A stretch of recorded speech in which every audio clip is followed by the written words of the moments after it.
This is Jawad and welcome back to another video. तो ले आया हूँ जी आपके पास SLOs based grammar notes class 10 की इंग्लिश के। जी हाँ, ले आया हूँ जी आपके पास। तो अभी चैनल को यार सब्सक्राइब नीचे करो। मैं आप लोगों को कह कह के थक जाता हूँ। यहाँ पे 80% जो है अनसब्सक्राइब्ड हैं और हमारे पास जो हैं 25% से 20% सब्सक्राइब्ड हैं। तो चलो स्टार्ट करते हैं वीडियो को। तो यहाँ पे हमारे पास जो सबसे पहली चीज़ आती है वो कॉन्टेक्स्ट क्लूज आते हैं। SLOs वन में deduce the meaning of unfamiliar words from the context clues. तो इसके आपको MCQs दिन में वाली वीडियो में दिखाए थे कि कितने ज़्यादा कॉन्टेक्स्ट क्लूज से MCQs बन के आ सकते हैं आपके पास।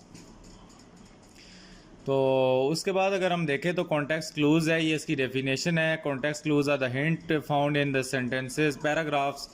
और ये आप इसको रीड कर लें, हिंट्स होती हैं। और उसके बाद इसकी नीचे ये टाइप्स हैं, टाइप्स ऑफ कॉन्टेक्स्ट क्लूज। ये आपकी SLOs बेस्ड वन में ग्रामर है। और नीचे हमारे पास आती है ये सारी एग्जांपल क्लूज वगैरह वगैरह वगैरह। इसी तरह अगर आप इसको आगे देखें तो सिनोनिम्स, रिपीटेंट क्लू, ये सारी इसकी मीनिंग्स हैं। और टाइप्स इसकी दी हुई हैं, एक्सपीरियंस क्लू, और ये सारी टाइप्स की क्लूज़ हैं। अभी ये ग्रामर जो ही मैं ख़त्म करता हूँ तो इसके बाद आपने बताना है कि आया कि आपके टीचर ने ये आपको कराई हुई है या नहीं कराई हुई। बाकी इसकी एक्सरसाइज आ जाती है, ये इसकी एक्सरसाइज देख लो। और इसमें on the baseball team picture has few eccentric habit. तो यहाँ पे एसेंट्रिक हैबिट से आपको क्लू क्या मिलती है? यहाँ पे स्ट्रेंज हैबिट्स। ज़ाहिर बात है वो नॉर्मल होता तो उसकी नॉर्मल हैबिट्स तो होती ना, मेसी हैबिट्स हो नहीं सकती। उसके बाद the debris of the stadium floor. तो इसमें क्या, इसको समझ ही लो ग्रामर को यार अब साथ साथ। तो the debris on the stadium floor include the numerous paper cups. तो यहाँ पे डेब्रिस का क्या मतलब है? ट्रैश है। तो ये क्लू हमें मिला। उसके बाद the coach takes the every opportunity to insure is player. तो सॉरी, इंश्योर नहीं है, सेंश्योर है। तो सेंश्योर का मतलब होता है कि क्रिटिसाइज करता है, वो चूज़ तो नहीं करता। Yet ignores the every opportunity. ज़ाहिर बात है अगर अपॉर्चुनिटी को भी इग्नोर कर रहा है तो प्लेयर्स तो ना ही अप्रूव हो रहे हैं और ना ही चूज़। तो पीछे क्या बच गया? क्रिटिसाइज। तो इस तरह आपने देखना है, बाकी एग्जांपल्स आप खुद देख लें, ईजी हैं। उसके बाद what is the type of context clue, इधर क्वेश्चन आ जाता है। तो mister Farid is quite affable in fact he reminds me of Mrs Bushra. Do you remember how kind she was. तो यहाँ पे सिनेमम यूज़ हुआ है, जो वर्ड का है, वर्ड है सिमिलर मीनिंग। तो आगे अगर चलो तो अब ये बाकी इसकी एग्जांपल्स हैं, एक्सरसाइज हैं। और बाकी SLOs 2 पे आएँ तो क्रिटिकल थिंकिंग है आपकी ग्रामर में। Apply the critical thinking to interact with the text and use the intensive reading strategies while reading to locate the example to support the opinion, e.g. personal, antecedent, quotation, example and analogy। तो ये इसकी जो intensive reading है ये सारी आपने यहाँ से करनी है। उसके बाद अगर हम आगे आएँ तो हमारे पास ये क्या चीज़ आती है? एंटीसीडोट के ये सारे ये हैं। तो इसको बेशक आप ना करें, इतनी ज़्यादा इम्पोर्टेंट ग्रामर नहीं है, लेकिन डेफिनेटली आपके सिलेबस में ये है। ये एक ब्रीफ स्टोरी होती है, use to make a larger point. तो ब्रीफ स्टोरी है ये एक। तो इसकी मैं कोई आपको एग्जांपल दे देता हूँ। यहाँ पे कोटेशंस आ सकती हैं इसमें। और उसके बाद हमारे पास एनालॉजी आ जाती है। और उसके बाद एनालॉजीज़ में वही चीज़ें, ये इसी की आगे वो है, सब ब्रांचेज हैं। तो एनालॉजीज़ में वही है कि flower is to tree is to leaf and flower is to petal. तो एनालॉजीज़ ये चीज़ें होती हैं, ये इसको वर्बल्स भी कहते हैं। और उसके बाद dog is to puppy and cat is to जो भी है किटन। और इसी तरह आगे आ जाओ तो hammer is to nail and comb is to hair. तो इस तरह की ये आसान सी हैं, इसमें कौन सा मुश्किल काम है। तो ये सॉल्व्ड एनालॉजी आपको मिली हुई हैं। ये एग्जांपल्स आपने देख लेनी है इनकी। यहाँ पे कोई मैं आपको भी करा देता हूँ कि इसमें से जिस तरह यहाँ पे हमारे पास कौन सी है जी, इंडस्ट्रियस और हार्ड वर्किंग है। कि इंडस्ट्री में क्या होता है? हार्ड वर्क होता है। और इसी तरह हमारे पास जो बुक होती है, बुक को क्या करते हैं? रीड करते हैं, कोई काम हो रहा है। अब अगर आप स्काई ब्लू को देखें तो वैसे ही ब्लू है और उसमें क्या काम हो रहा है। और मडी अनक्लियर, इसमें भी कोई काम नहीं हो रहा। और पॉन्ड और लेक में भी काम नहीं हो रहा। उसके बाद SLO3 में आओ तो recognize the appropriate transitional words. तो ट्रांजिशनल वर्ड्स हैं और कोहेरेंस एंड कोहेंशन, ये आपकी बुक में भी मैंने आपको सुबह बताया था वीडियो में, ये सारी चीज़ें भी हैं। उसके बाद ट्रांजिशनल डिवाइसेस आ जाती हैं। ट्रांजिशनल डिवाइसेस आपको बताया है कि ये कोई चीज़ों को आपस में एग्जांपल देने के लिए यूज़ की जाती हैं। उसमें या तो आपको ऑफ एडिशन कोई चीज़ ऐड करनी हो, जिस तरह आल्सो, बिसाइड, फर्दर मोर, और ये नीचे इसकी दो एग्जांपल भी लिखी हैं। और यहाँ पे जिस तरह हम लिखते हैं कि mister Qadir is a doctor, also he is a good surgeon, तो ये क्या हो गई, ट्रांजिशनल डिवाइस ऑफ एडिशन हो गई।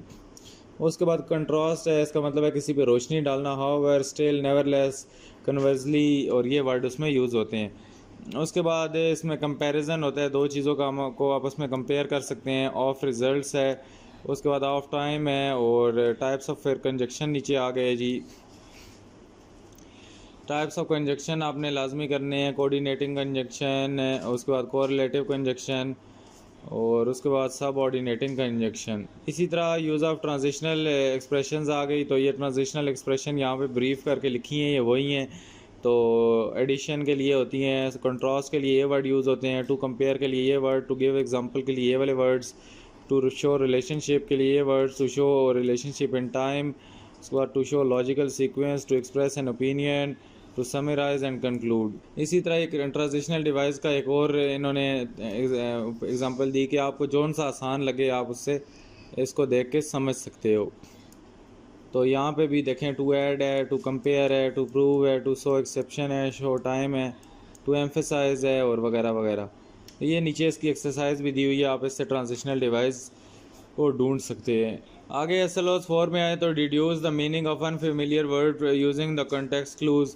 तो गेसिंग द मीनिंग फ्रॉम कॉन्टेक्स्ट, तो आपने मीनिंग गेस करने हैं कॉन्टेक्स्ट से। ये आपके MCQs में आ सकता है ग्रामर से। और जिस तरह यहाँ पे टेक्निक्स हैं, टेक्निक्स में ये सिनोनिम्स आपको पता होने चाहिए, एंटोनिम पता होने चाहिए, कॉज इफ़ेक्ट पता होनी चाहिए चीज़ की, और उसके बाद पार्ट्स ऑफ स्पीच पता होने चाहिए। तो इसमें गेसिंग में यही है कि कॉन्फ्रंटेड विद टेक्स्ट द लैंग्वेज में स्टक, और इसका यही है कि आप इनको क्लूज़ आएंगे आपको, जो भी आपके MCQs में आएंगे, तो आपने इसका मीनिंग गेस करना है या ये बताना है कि इसका इधर जो है सिनोनिम यूज़ हो रहा है, एंटोनिम यूज़ हो रहा है।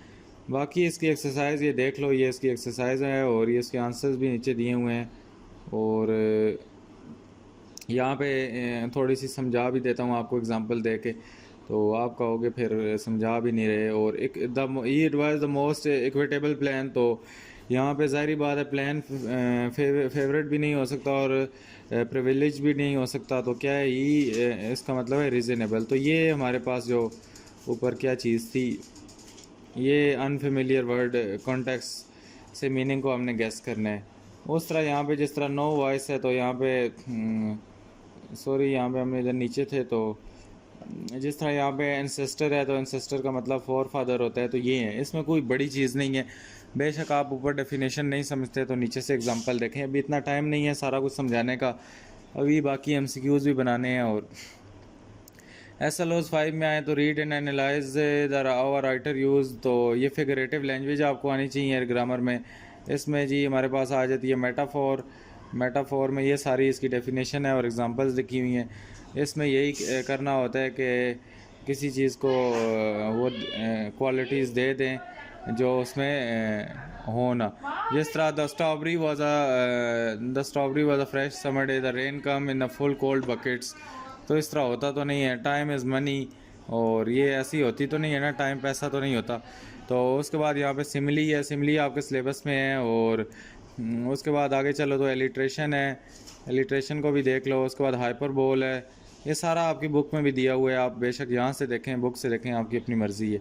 उसके बाद पर्सोनिफिकेशन आपके सिलेबस में है जी, रेपिटेशन है, और राइम है आपके सिलेबस में। और ये ओनोमेटोफिया है, इसको बेशक छोड़ दें, ईडियम को देख लें। और उसके बाद जी इमेजरी बहुत लाजमी है, और ये जो सिम्बोलिज़म है ये भी इतना नहीं ख़ास। और उसके बाद एनफोरा है और ये सेनिटोज, इन दोनों को भी छोड़ दें। उसके बाद बाकी ये इनकी एग्जांपल्स दी हुई है, एक्सरसाइज दी हुई है, यहाँ से कोशिश करें आप खुद ही कर लें। मैं क्या क्या मैं कराऊँ आपको।